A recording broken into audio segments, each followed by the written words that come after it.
ईश्वर की मर्जी के बिना पत्ता नहीं हिलता, ये बात केवल भक्तों के लिए है। जो भगवान की शरण में रहने वाले लोग हैं, आस्था रखने वाले लोग हैं, उनके लिए ये बात है कि ये सब कुछ ईश्वर की मर्जी से हो रहा है। अब बताओ, जो भक्त लेवल का व्यक्ति होगा, सज्जन होगा, वो ये माने कि कण कण में जो हो रहा भगवान की इच्छा से, क्या वो बलात्कार करेगा? बोलो। फिर क्या वो चोरी करेगा? बोलो। नहीं। अब चोर चोरी करे और यही सेंटेंस कह दे, अरे गुरुजी ने तो कहा था भगवान की मर्जी से सब हो रहा, भगवान की मर्जी के बिना तो पत्ता नहीं हिलता। परंतु ये बात चोर के लिए थी ही नहीं, ये बात बलात्कारी के लिए थी ही नहीं। अच्छा ये बताओ, सारी बातें सबके लिए होती हैं? जो बात आप अपनी पत्नी से करते हो, क्या वो बात अपनी मां से कर सकते हो? बोलो। फिर सबके लिए अलग अलग बातें ना होती हैं? पत्नी के लिए अलग बात होगी, है ना? पत्नी के पास पति आता है तो अलग भाव से आता है, अलग बात करता है। माँ के पास जाता है, अलग भाव होता है, अलग बात करता है। ऐसा थोड़ी कि पत्नी से भी वही बात और माँ से भी वही बात। होता है क्या मेरी माँ? दो बातें होती हैं कि नहीं? पत्नी के साथ अलग व्यवहार होता है और माँ बाप के साथ अलग व्यवहार होता है और बच्चों के साथ अलग व्यवहार होता है। बोलो हाँ। फिर एक ही घर में तीन तीन व्यवहार होता है, माँ के साथ अलग, माँ बाप के साथ अलग, पत्नी के साथ अलग और बच्चों के साथ बिल्कुल अलग। हाँ या ना? तू कहाँ था? तू लेट क्यों हो गया यहाँ? तू कहाँ था? जो आप तू तड़ाक की बात बच्चे से कर सकते हैं, वही बाप से नहीं। ए बाप तू कहाँ था, ऐसा तो नहीं बोल सकते। बाप के लिए अलग भाषा होगी, बच्चे के लिए अलग भाषा होगी और पति पत्नी के लिए, रिश्ते के लिए अलग भाषा होगी। उसी तरह भगवान की इच्छा के बिना पत्ता नहीं हिलता, ये बात केवल भक्तों के लिए है। चोर के लिए ये बात नहीं है। चोर के लिए ये बात है कि भैया तुमने चोरी किया है तो भगवान ने तुम्हें अक्कल तो दी थी ना, तुम्हें पता था ना चोरी करना गलत है, फिर तुमने चोरी काहे की? अब की हो तो दंड भोगो।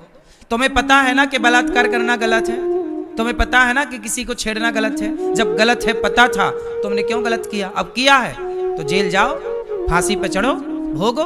फिर क्या कहते हो, रे भगवान की इच्छा के बिना तो पत्ता नहीं हिलता? अरे पागल, ये बात तुम्हारे लिए थी ही नहीं। सब बातें सबके लिए नहीं होती ना मेरी माँ।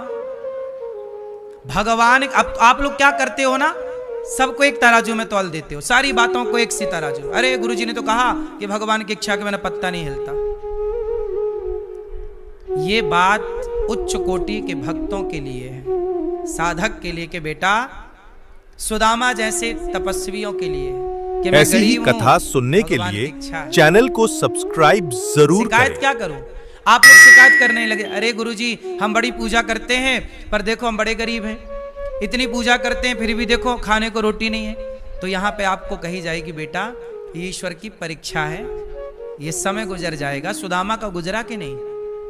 तो तुम्हें समझाया जा सकता है क्योंकि तुम उस लाइन में हो, तुम भक्त हो। अब जो बात भक्तों के लिए है वो बात दुष्टों के लिए नहीं है ना। हमारे शास्त्रों में यह भी स्पष्ट लिखा है कि ज्ञान किसे दें और किसे ना दें। भाई जो अधिकारी नहीं है उसे ज्ञान दे के क्या होगा? एक बार क्या हुआ कि एक चिड़िया ने बंदर को ज्ञान दे दिया, ए बंदर देख हम चिड़िया तेरे से छोटी हैं लेकिन देख अपने लिए घोंसला बना के रखती हैं, बारिश आई हम घोंसले में फुर्र से घुस गए, हम बच जाते हैं, और तू इतना बड़ा बंदर, इतना बड़ा शरीर, और देख पानी तेरे ऊपर गिर रहा, तू ठिठुर रहा है ठंडी से। बंदर बोला अच्छा हमें ज्ञान देने चली, अब भी आता हूं। गया बंदर और उसका घोंसला तोड़ के फुर्र से फेंक दिया, ले मुझे ज्ञान दे रही थी। तो बात तो ये है ना कि ज्ञान सबको देना भी नहीं चाहिए। चिड़िया ने बंदर को ज्ञान दे दिया तो बंदर ने उसका घोंसला तोड़ दिया। कुछ ज्ञान सबके लिए नहीं है। बात समझ में आ रही है? हमारे यहां भागवत सुनने के अधिकारी सब नहीं है। सुखदेव भगवान ने इंद्र को भगा दिया। देवराज, देवताओं का राजा इंद्र सुखदेव भगवान के पास आए, बोले हमें भागवत सुनाओ। क्वा सुधा क्वा कथा लोके क्वा काचा क्वा मणिर्महान। ए इंद्र तू अधिकारी नहीं है भागवत सुनने का। सोचो देवराज इंद्र को सुखदेव भगवान चल जा, क्वा सुधा क्वा कथा लोके क्वा कांचा क्वा मणिर महान, कहाँ कांच का टुकड़ा कहाँ मणि, ए इंद्र तू इसका अधिकारी नहीं है, चल भाग यहां से। इंद्र देवताओं के राजा को सुखदेव भगवान ने भागवत जी सुनने का अधिकारी नहीं माना। सोचो कि तू अधिकारी नहीं है इसका।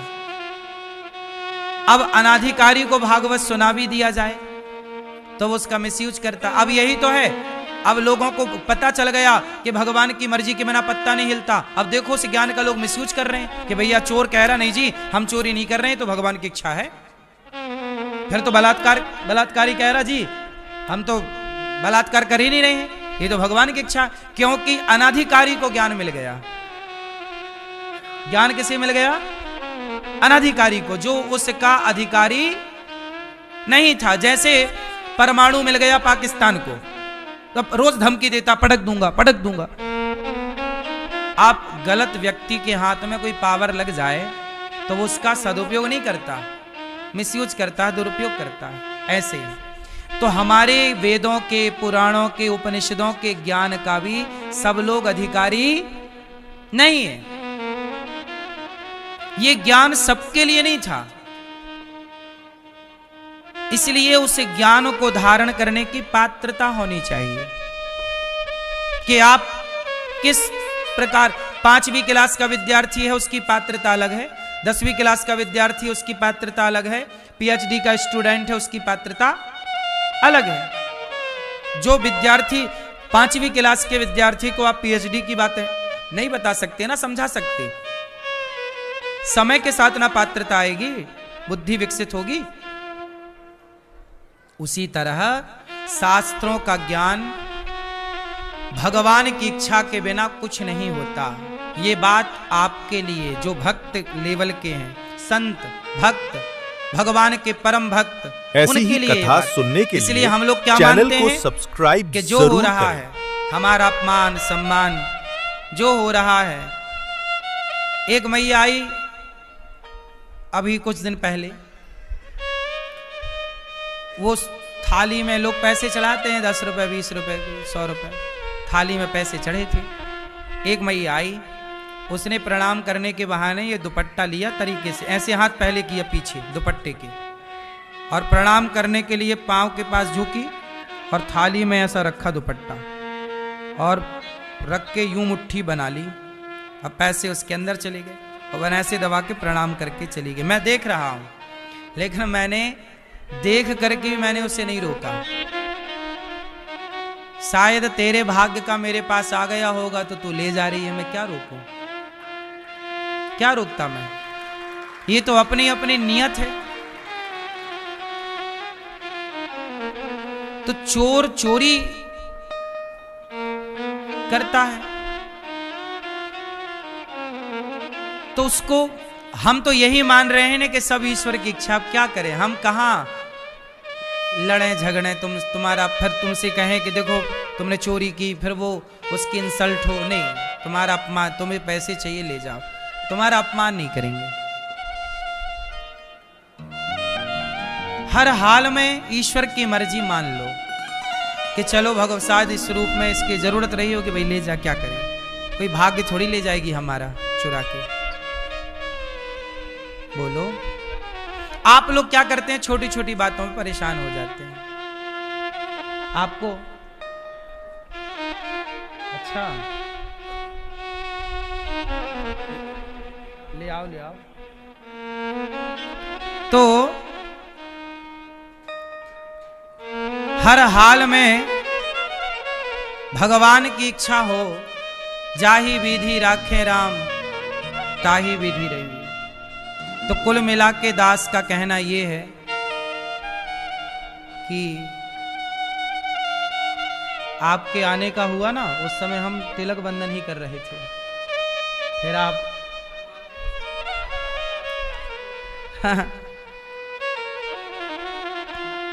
ये भगवान की बड़ी, ये विषय जो हैं ये बड़े गूढ़ विषय हैं। इन विषयों को जानना समझना, कल हम लोगों ने कथा में सुना कि इसलिए आप लोग क्या समझे इस पूरे सब्जेक्ट से कि कभी भी हमें ये टिप्पणी नहीं करनी चाहिए कि ये जो हो रहा है ये भगवान कर रहे हैं भगवान, पर हम दोष ना लगाएं भगवान को, ये हमारे कर्म। ऐसी ही कथा सुनने के लिए चैनल को सब्सक्राइब जरूर करें। दशरथ जी को पुत्र के लिए तड़प तड़प के रोना पड़ा, दशरथ जी को पुत्र के लिए तड़प तड़प कर रोना पड़ा, तो क्या ये ईश्वर की इच्छा है? नहीं, ईश्वर की मर्जी के बिना पत्ता नहीं हिलता, ये बात अपनी जगह सही है। पर दशरथ जी ने किसी पुत्र को मारा था, तो किसी के पिता रोए थे, तो उनके रोने का परिणाम इन्हें मिला कि इन्हें भी रोना पड़ा। तो ईश्वर की मर्जी के बिना पत्ता तो नहीं हिलता, पर कर्म दंड भी संग चलता है। कई बार कर्मों का फल भी हमें मिलता है, तो कर्मों का फल जब मिले तो ये समझ लेना चाहिए कि भगवान की इच्छा है, क्योंकि भगवान को ना काहू को सुख दुख कर दाता और निज कृत कर्म भोग सब भ्राता। भगवान किसी को दुख नहीं देते, भगवान किसी को सुख नहीं देते, लेकिन जो प्राणी करता है उसका दंड ईश्वर उसे निश्चित देते हैं। अवश्यमेव भोक्तव्यम, अवश्य भोगना पड़ता है। परंतु एक बात और भगवान कहते हैं कि सन्मुख हो ही जीव मोहि जबहि जन्म कोटि अघना सही तबहि। भगवान कहते हैं कितना भी बड़ा पापी हो मेरी शरण में आ जाए तो मैं उस पापी के पाप को भूल कर उसे हृदय से लगा लेता हूं। ये बड़ी कृपा है। कोई कितना भी बड़ा पापी हो तो पापी से पापी व्यक्ति अपने पाप को भगवान के आगे आकर समर्पित कर दे। श्री राम जय राम।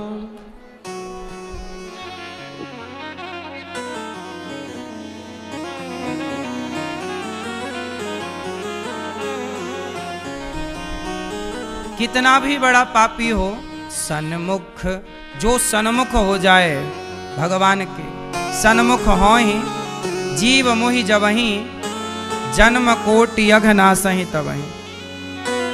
भगवान कहते हैं कोई मेरे सन्मुख हो जाए, बस एक बार मेरी शरण में आ जाए मैं उसे क्षमा कर देता हूं। अब देखो ना, कल आप लोगों ने सुना कि माता सती दक्ष के यज्ञ में जल करके भस्म हो गई।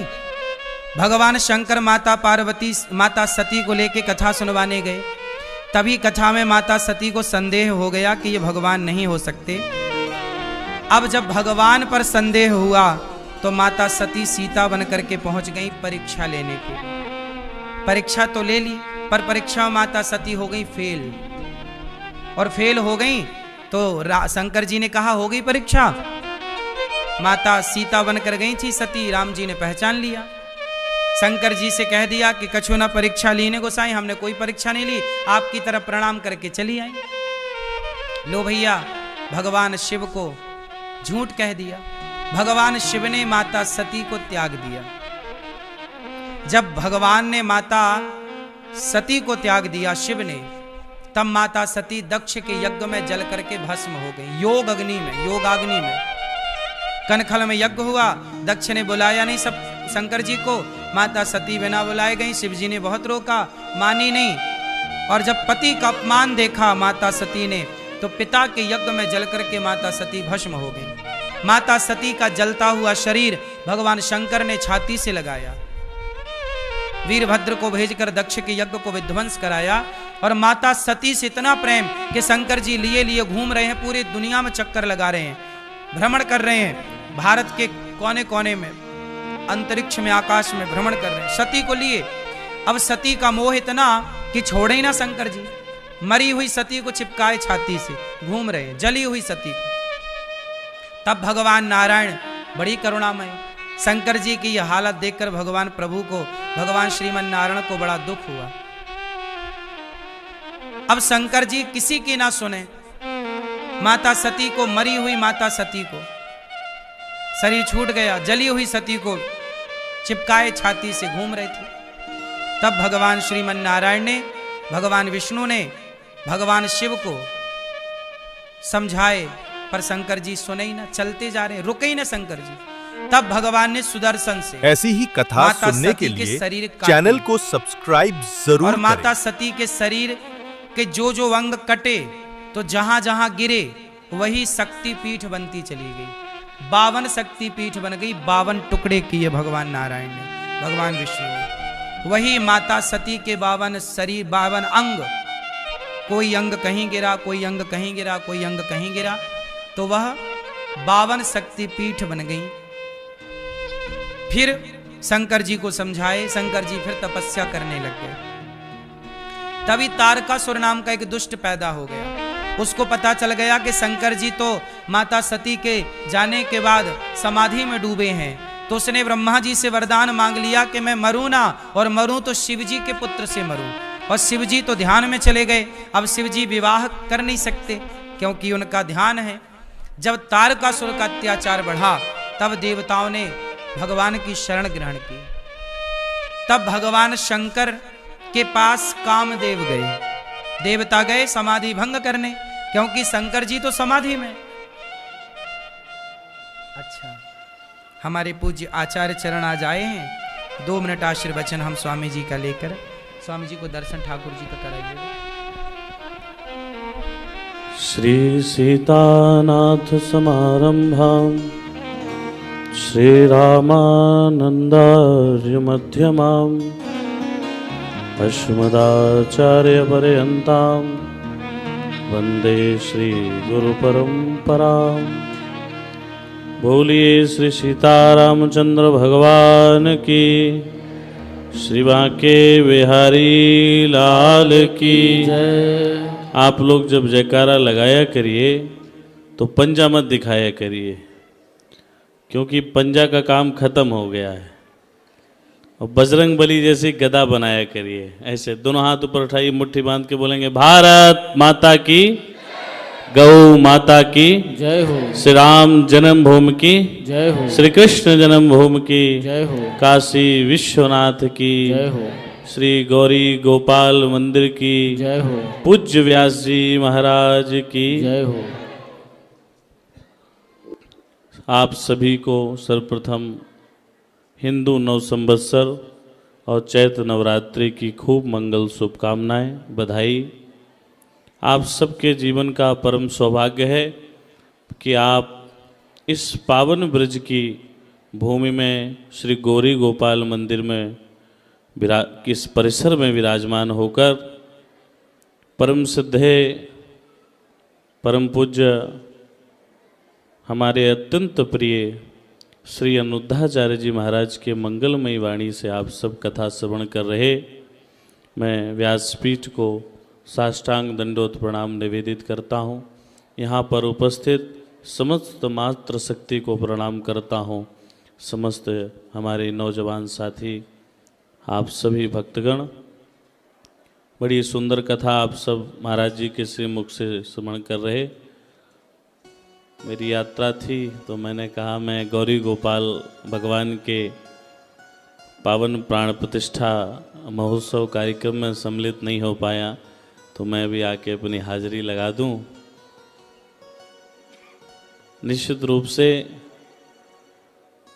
पूज्य अनुद्धाचार्य जी महाराज का जो विजन है, जो संकल्प है, देखिए संकल्प तो जीव लेता है, संकल्प जीव का लेने का कार्य है, लेकिन इस संकल्प को सिद्धि तक ले जाने का कार्य भगवान का है।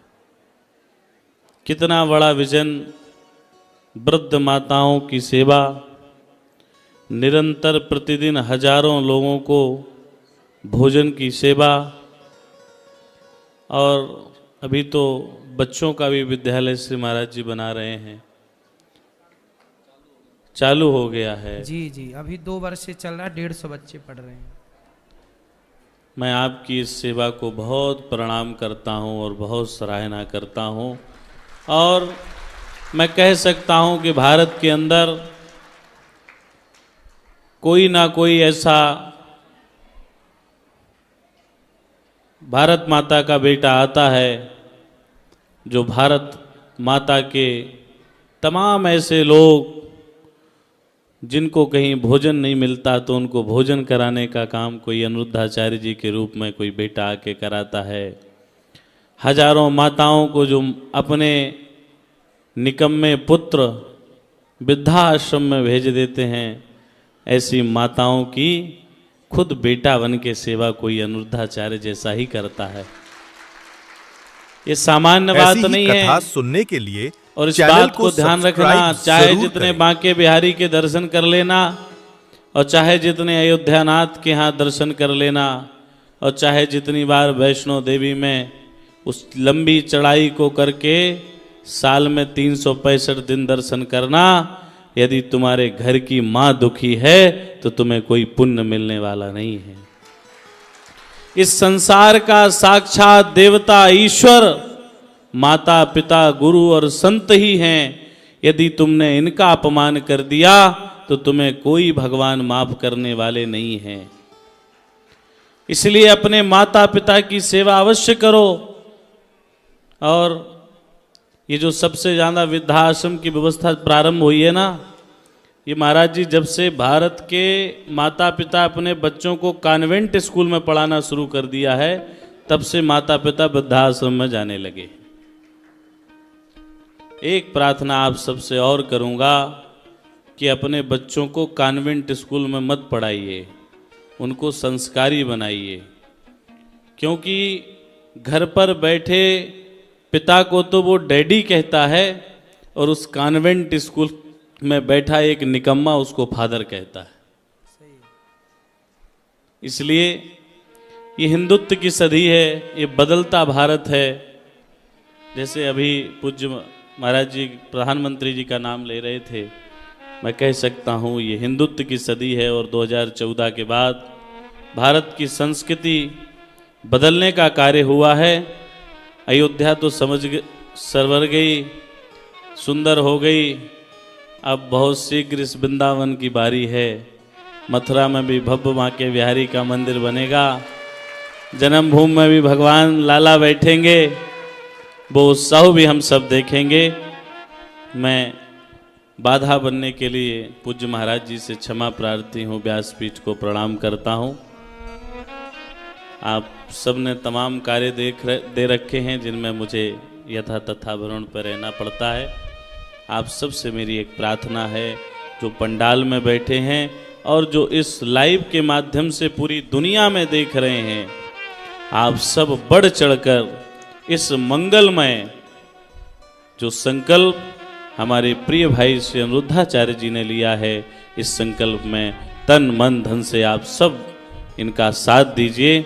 क्योंकि आगे कोई एक ही होता है, पीछे से तो हम सब लोग उसका साथ देते हैं। लेकिन निश्चित रूप से मैं रास्ते में था तो हमारे साथ अंशुल शर्मा जी थे, तो हम चर्चा करते आ रहे थे। मैंने कहा कहाँ कोई एक माँ की सेवा नहीं कर पा रहा है। और महाराज जी कितनी माताएं हैं अभी अपने पास? 290। बताइए, 290 माताओं की सेवा। और मैं पिछली बार माताओं से मिलने महाराज जी के साथ गया था, 1 वर्ष पूर्व आया था। तो जब माताओं से मिल रहा था तो ऐसे लग रहा था श्री अनिरुद्धाचार्य जी जैसे अपनी माँ की ही सेवा कर रहे हों। कितने वात्सल्य से वो माताएं इनको गले लगा रही थीं। तो मुझे लगता है कि आपके ऊपर, किसी पुत्र के ऊपर एक माँ का आशीष होता है तो उस पर कितनी कृपा होती है। और आपके ऊपर तो 290 माताओं का आशीर्वाद है। निश्चित रूप से श्री हनुमान जी महाराज आपके इस पावन संकल्प को खूब आगे बढ़ावें। आज आप 200 माताओं की सेवा कर रहे हैं। हम चाहते हैं श्री हनुमान जी आपको 2000 माताओं की सेवा करने का पावन अवसर प्रदान करें। इसी के साथ मैं अपनी वाणी को विराम देकर पूज्य व्यासपीठ को साष्टांग प्रणाम करके यहाँ पर उपस्थित आप सबको बारंबार प्रणाम करते, श्री राममय सब जग जानी करहूँ प्रणाम जोरी जुग पानी। बोलिए श्री सीतारामचंद्र भगवान की। पूज्य महाराज जी का धन्यवाद, आप आए, आपने याद दिलाई तो श्री विराजी मस्तक पर।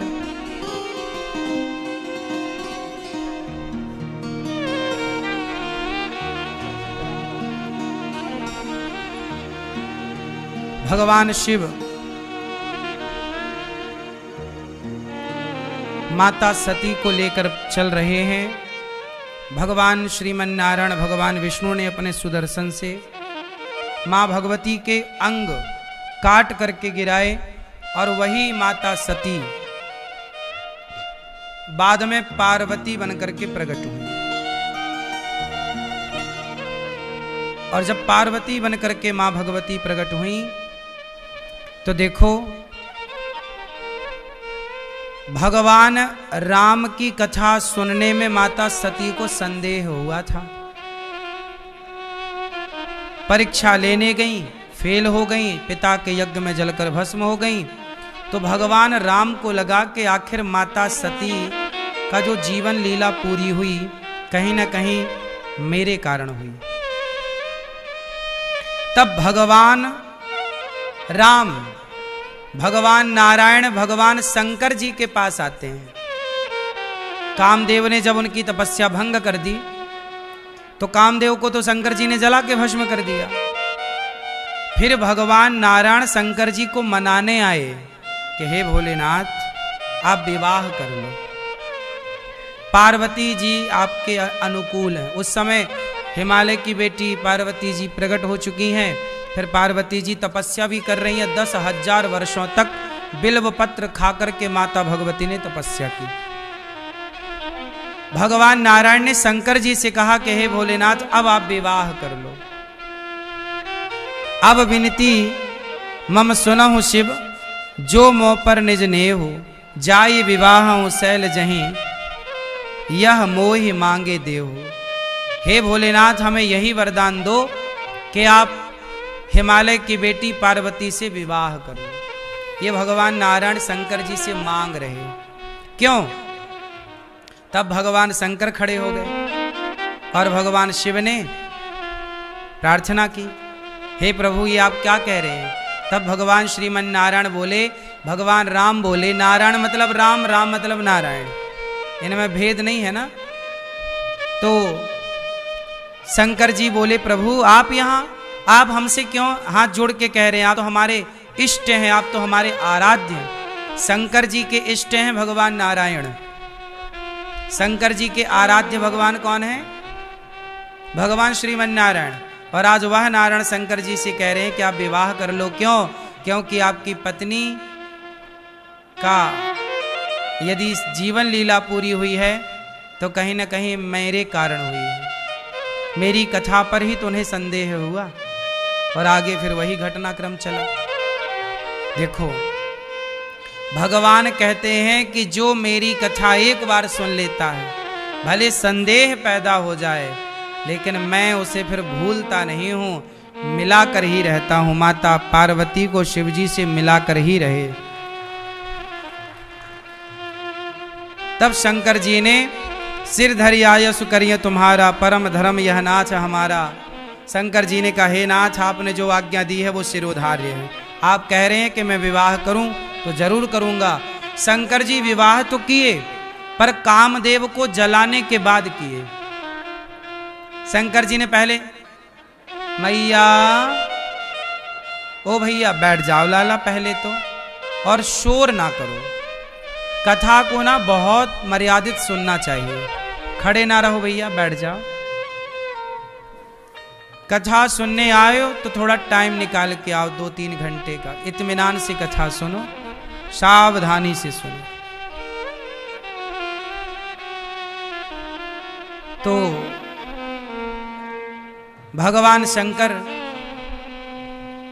विवाह तो किए पर कामदेव को जलाने के बाद विवाह किया।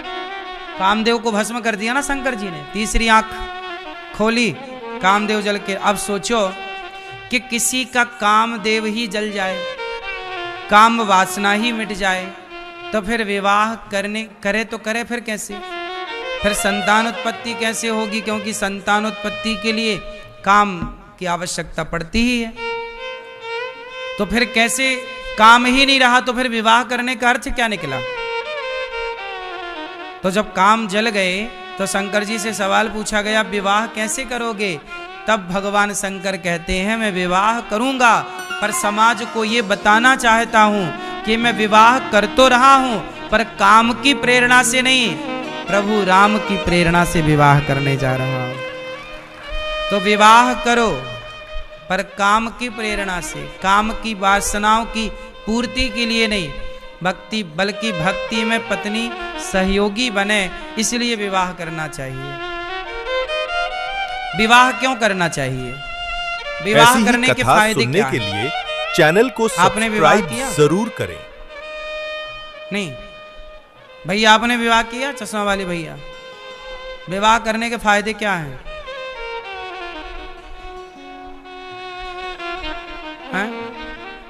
गृहस्थी, क्या फायदा है गृहस्थी का? परिवार बढ़ेगा। अच्छा, जनसंख्या बढ़ानी है बढ़िया, ठीक है। जनसंख्या ही नहीं रहेगी तो फिर कैसे सनातन रहेगा? ठीक कह रहे हैं, खूब जनसंख्या बढ़ाओ, 10-15 बच्चे तो हों कम से कम। क्यों? आपने विवाह किया? ये आपके बगल में, क्यों किया विवाह? क्यों करना चाहिए विवाह? क्या फायदे हैं विवाह के? विवाह क्यों करना चाहिए? क्या फायदे हैं? सुनो, विवाह करने के फायदे हम बता रहे हैं, सुनो। विवाह करने का फायदा ये है कि आप दोनों लोग पति पत्नी बैठकर आधी रात को भी और दिन को भी, कभी भी जब नींद खुल जाए, जब मन हो जाए, तब एक जन वक्ता बन जाओ और एक जन श्रोता बन जाओ, और दोनों बढ़िया बैठ के एक जन कथा सुनाए भगवान की, एक जन कथा सुने। विवाह नहीं होगा तो अकेले रहेगा, तो अकेला किसको सुनाए और किसको सुने? दो रहेंगे तो एक कथा सुनाए, एक कथा सुने, दोनों भगवान की चर्चा करो, दोनों बैठे बैठे। ये फायदा है कि दोनों भगवान का चिंतन ज्यादा कर सकते हैं। भगवान की सेवा दोनों मिलके करो। एक जन भगवान जी के कपड़े, एक जन भगवान जी के बर्तन धुल लो, तो एक जन पूजा की तैयारी कर लो। बड़े प्रेम से भगवान की सेवा में दोनों सम्मिलित हो जाओ, दोनों जन आरती उतारो, दोनों भगवान के लिए प्रसाद तैयार करो। अब होता क्या है कि आजकल पति पत्नी का मतलब अलग ही है कुछ। अब विवाह का मतलब, पहले देखो शंकर जी जब विवाह किए माता पार्वती से, तो शंकर जी जब पार्वती मैया से विवाह करके कैलाश आए, तो शंकर जी और पार्वती दोनों कथा सुना रहे हैं। पार्वती जी हाथ जोड़ के बोलो, हे भोलेनाथ कुछ सवाल करना है, करो। क्या? ये बताओ कि ये राम कौन है? राम के बारे में मैं जानना चाहती हूं। तो माता पार्वती सवाल कर रही हैं और उस सवाल के उत्तर में पूरी राम कथा शंकर जी सुना रहे हैं। देखो, ये पति पत्नी, आप लोग पूजा करते हो शंकर जी की, लेकिन शंकर जी की पूजा बस करते हो, सीखते नहीं हो। शंकर जी गृहस्थ हैं। कैसे गृहस्थ हैं? पार्वती और शंकर जी दोनों कथा सुनते और सुनाते हैं, दोनों भगवान के चिंतन में डूबे रहते हैं। जबकि शंकर जी के परिवार में जितनी टेंशन है ना, आपके परिवार में इतनी टेंशन नहीं हो सकती। आप लोग कहते हैं महाराज जी बड़ी टेंशन है, हम बड़े परेशान हैं। शंकर जी से ज्यादा कोई परेशान नहीं हो सकता। देखो ना, शंकर जी के वाहन का नाम है नंदी है, और शंकर जी की पत्नी माता पार्वती के वाहन का नाम है शेर। अब शेर और बैल ये दोस्त हैं कि दुश्मन हैं? बोलो, दुश्मन हैं? नंदी, बैल और शेर जंगल में साथ कहां रहते हैं, लेकिन शंकर जी के घर में दोनों एक साथ रहते हैं और दुश्मन हैं। अब सोचो कि दो दुश्मन एक साथ रहें। और सुनो, शंकर जी के गले में है सांप, और शंकर जी के बेटे गणेश जी का वाहन है चूहा। अब ये दोनों दोस्त हैं कि दुश्मन हैं? बोलो। लेकिन ये दोनों दुश्मन शंकर जी के घर में एक साथ रहते हैं। और सुनो, बड़े बेटे का वाहन है मोर, कार्तिकेय जी का, और शंकर जी के गले में पड़ा है सांप। सांप और मोर की दोस्ती है कि दुश्मनी है? मोर सांप को खा जाता है। मोर क्या खाता है? खा जाता है। दोस्ती है कि दुश्मनी है? दुश्मनी है।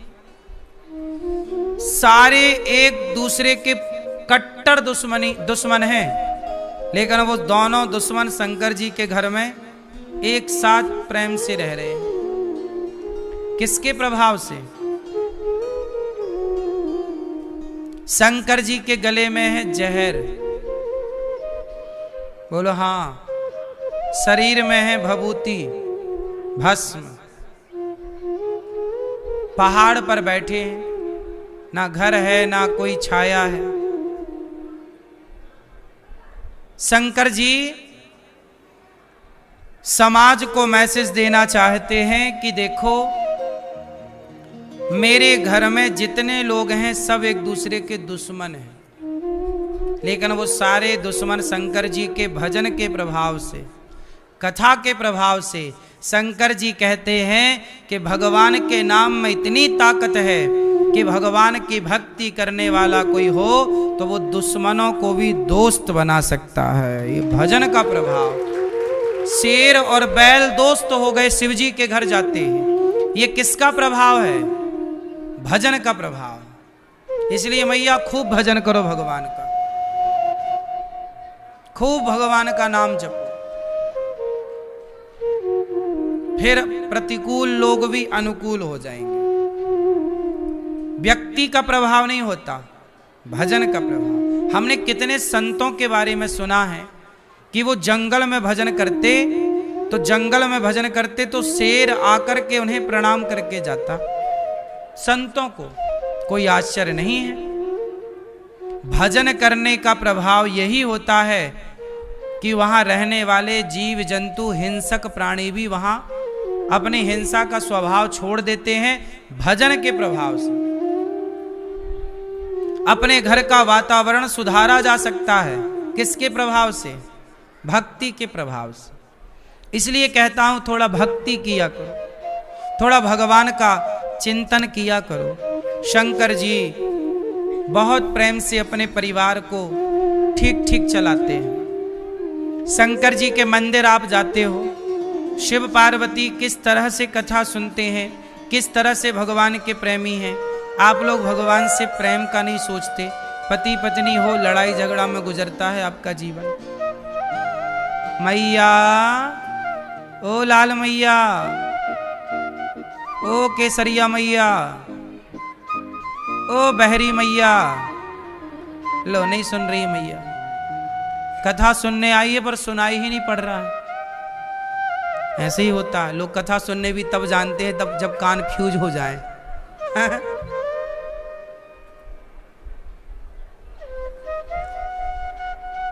एक मैया आई, बोले गुरुजी गुरु मंत्र दे दो।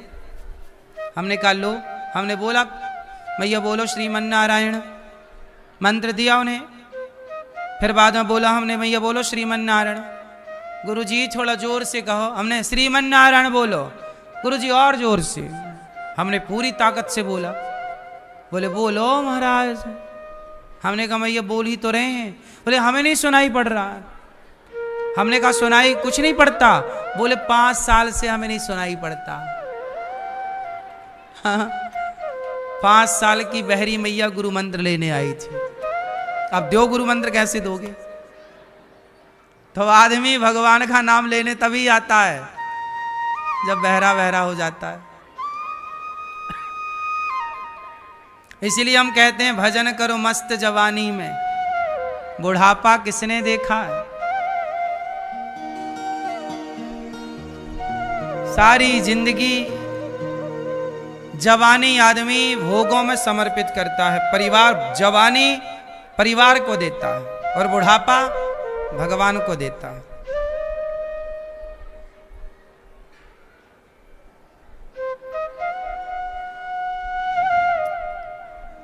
ये लाल मैया बुराई मान गई क्या?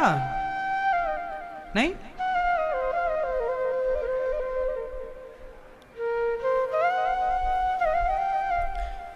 शंकर जी भस्म रमाते हैं। क्या आप बता सकते हैं कि शंकर जी शरीर पर भस्म क्यों रमाते हैं? आप बताओ क्यों भैया शंकर जी भस्म क्यों लगाते हैं? भभूति क्यों क्यों लगाते हैं आप बताओ।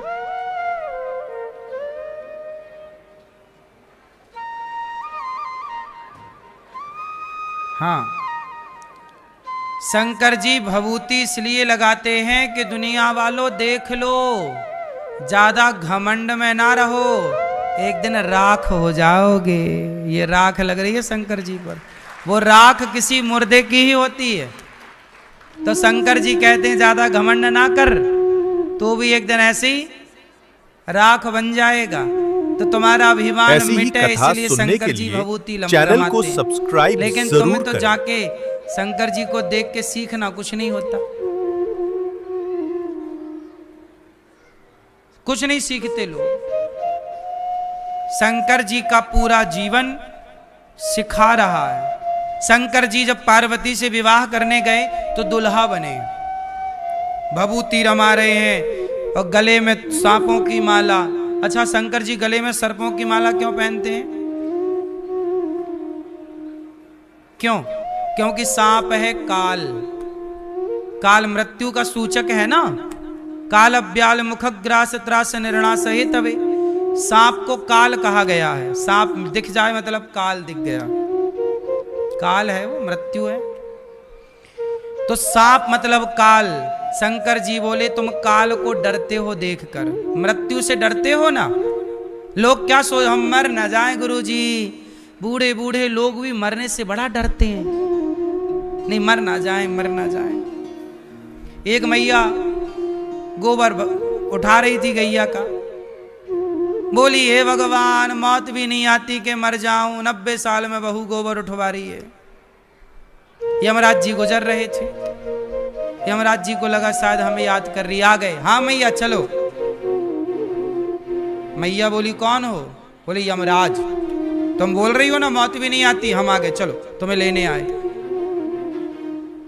अब तो मैया की सिट्टी पिट्टी गायब। मैया बोली हे यमराज जी मैं मजाक भी नहीं कर सकती क्या? हाँ, मैंने मजाक में ही कह दिया, वैसे तुम कभी नहीं आते, और ऐसा मजाक कर दिया तुम आ गए। अच्छा तो मजाक कर रही थी, मरना नहीं है? अरे बोले काहे मरना, भी ठीक ठाक चल रहा सब। बूढ़ी मैया 90 साल की, बोली अभी कहाँ मरने के दिन है हमारे। अच्छा आई गए हो तो एक काम करो, गोबर उठवाओ हमारा। यमराज जी से गोबर उठवा लिया। ऐसी मैया चतुर मैया, मरना कोई नहीं चाहता। लेकिन शंकर जी सांपों की माला गले में लटका कर ये मैसेज देते हैं कि देख भाई मरना तो पड़ेगा। शंकर जी के गले में है सांप, और हृदय में कौन है? सदा वसंतम हृदयार विंदे भवम भवानी। शंकर जी के हृदय में है सीताराम और गले में है सांप। क्या मतलब निकला? अर्थ निकला कि जिसके हृदय में भगवान है तो काल उसके गले में लटकता है। मतलब मृत्यु काल का रूप है, रूप मृत्यु है। तो शंकर जी कहते हैं मेरे गले में सांप लटकता है, मतलब जो हृदय में भगवान को धारण कर लेते हैं तो काल भी उसका कुछ नहीं बिगाड़ सकता। गले में लटका के घूमते हैं शंकर जी, इसलिए शंकर जी को कहते हैं कालों के काल, महाकाल। क्योंकि जिसके हृदय में भगवान हो तो काल गले में लटका रहेगा, करेगा क्या? इसलिए काल गले में लटका है शंकर जी के। मानो शंकर जी कहते हैं तुम्हें मृत्यु से डरना नहीं है, काल तो ऐसे लटके रहेंगे 10 तुम्हारे गले में, तुम बस हृदय में भगवान को रखो। जो भगवान को हृदय में रखते हैं उन्हें मृत्यु से डर नहीं लगता। कबीरदास जी कहते हैं मरने से सब जग डरा, मरने से सब जग डरा, मेरे मन आनंद। सब लोग डरते हैं मरने से, पर मेरे मन तो बड़ा आनंद है। क्यों? कब मरी हूं, कब भेंटी हूं, पूर्ण परमानंद। कब मरूंगा, कब भगवान से भेंट होगी, इसलिए हमें मरने से डर नहीं लगता।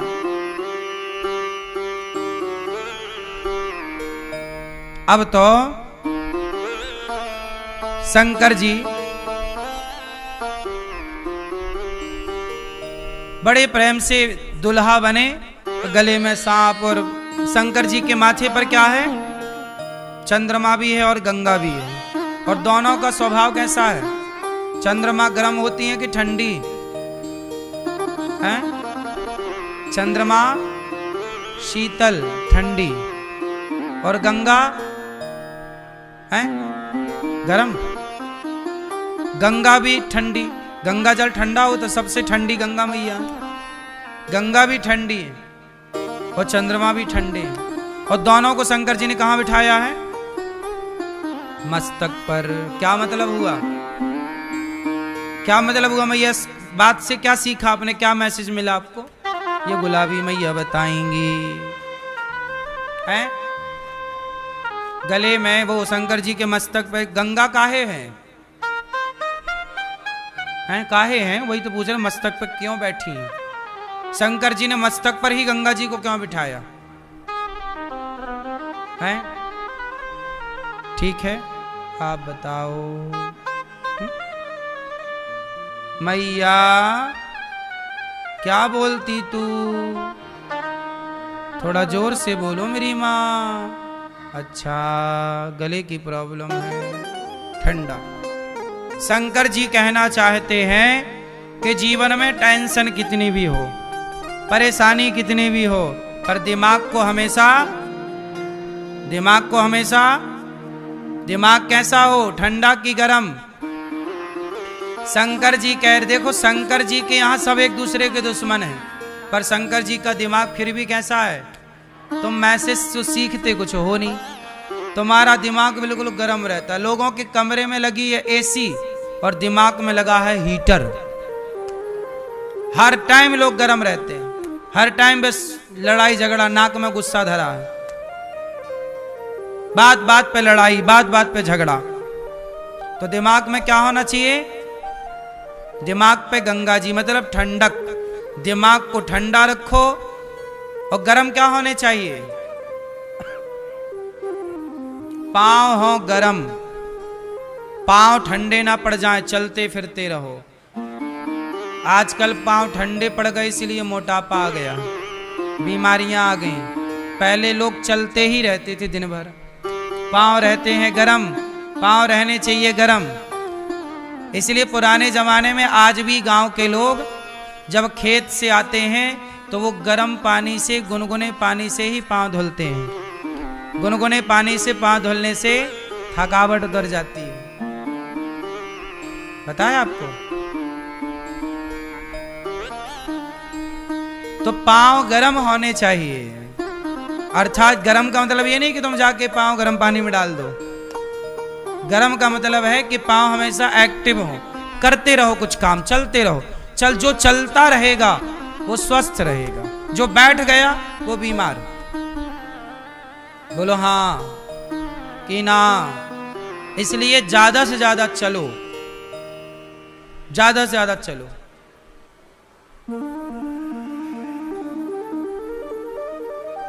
तो पांव गरम और दिमाग ठंडा। अच्छा, दिमाग गरम, पांव गरम और वाणी नरम। वाणी कैसी हो? वाणी नरम, यहां से गर्मी ना निकले। वाणी पांव गरम, वाणी नरम, दिमाग ठंडा। शंकर जी दुल्हा बने, माता मैना रानी के पास पहुंचे बारात लेकर। मैना रानी बोली, ऐसा दुल्हा जब सांप आप लपेट के भस्मी रमा के हम नहीं करेंगे बेटी से ब्याह। शंकर जी को देखकर गुस्सा हो गई। माँ बोली, मेरी बेटी कुंवारी रहेगी पर ब्याह इससे नहीं करूंगी। तब पार्वती जी ने, नारद जी ने समझाया कि माता ये शंकर जी हैं, ये बन के आए हैं ऐसे पर हैं, साक्षात भगवान है ये, चलो। तब समझी माता और विवाह माता पार्वती का संपन्न हुआ। बोलिए शंकर भगवान की। अब शंकर पार्वती का जब विवाह हुआ, बारात का बड़ा अच्छा वर्णन, जस दुल्हा तस बनी बराता। बारात बड़ी, भूत प्रेत डाकनी पिशाचनी चुड़ैल सब गई शंकर जी की बारात में। चुड़ैल, चुड़ैल जानती हो आप भैया? चुड़ैल जानती हो? हैं? क्यों मैया, आप जानती हो चुड़ैल? क्यों आपके बगल में रहती है क्या? हैं? बातचीत तो होती होगी चुड़ैल से, नहीं?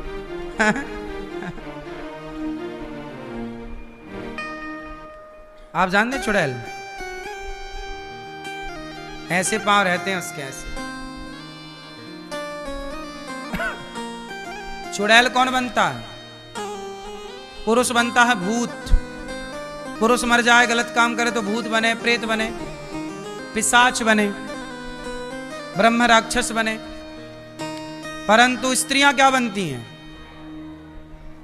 स्त्रियां जैसे मर जाएं और गलत काम के करके मरे, जैसे मुस्कान मरी, अब वो मतलब अभी जेल गई ना, अब यदि जब मरेगी अपने टाइम से, क्या बनेगी वो?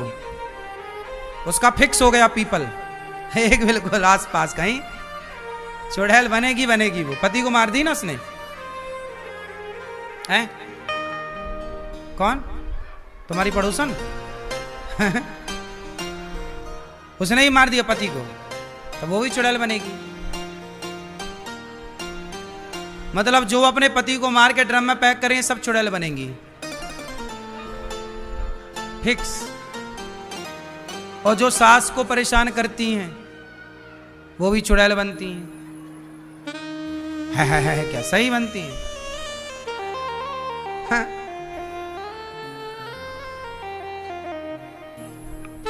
चुड़ैल बनेंगी, चुड़ैल।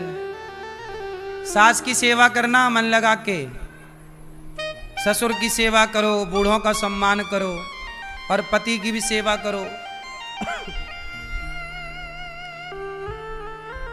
और जो पुरुष अपने माता पिता को नहीं मानता, परेशान करता है, और जो पत्नी को परेशान करता है, कुछ पुरुष भी पत्नियों को कुकर में पका देते हैं, नहीं? पुरुष भी तो पत्नियों को मार डालते हैं कुछ लोग। फिर क्या बनते? वो पुरुष बनेंगे भूत, प्रेत। तो सारे लोगों के लिए भगवान ने सब व्यवस्थाएं कर रखी। भूत पिशाच निकट नहीं आवे। ये सब भूत प्रेत तो होते ही हैं, तब ना लिखा तुलसीदास जी ने। सब योनियां हैं, सब कर्म दंड तो भोगने पड़ेंगे। बचेगा कौन? बचा कौन है कि तुम और हम बचेंगे? इसलिए मेरी मां, कर्म गलत ना हो, कर्म गलत ना करो। शंकर पार्वती बैठे अब बड़े भाव से,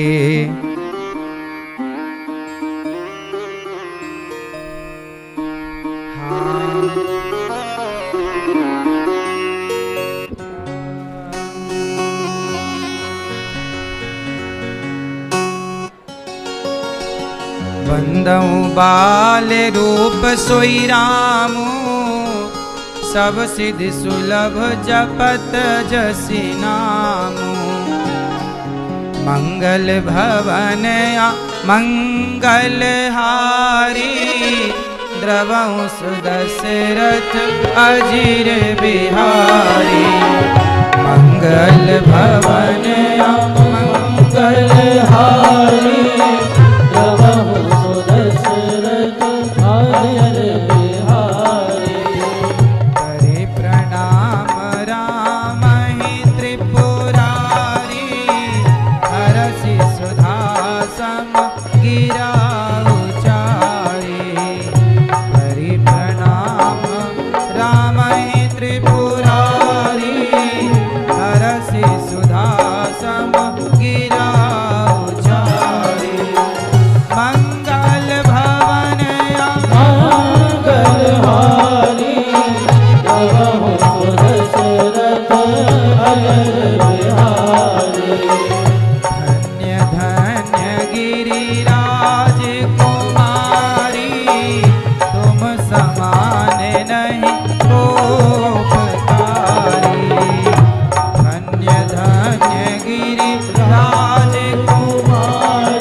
मंगल भवन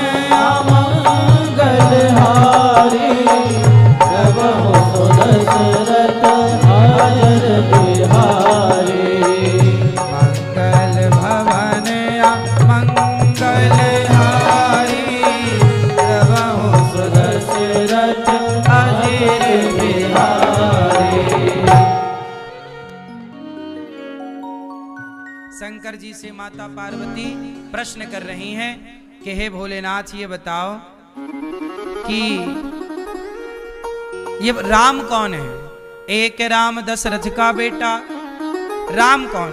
तब माता पार्वती से शंकर जी कह रहे हैं कि पार्वती जी, आपने बड़ा अच्छा किया कि आपने हमसे प्रश्न किया। आपने प्रश्न ना किया होता तो हमारी वाणी से भगवान की कथा ना निकलती। अब देखो ना, हमारी मैया जी कथा ना कराती, जब हमारी मैया कथा ना कराती तो फिर कथा हम कैसे सुना पाते, कैसे कथा होती? तो हमारी मैया श्रीमती रेणु बख्शी जी, आपने कथा कराई तो कथा कहने का हमें मौका मिला।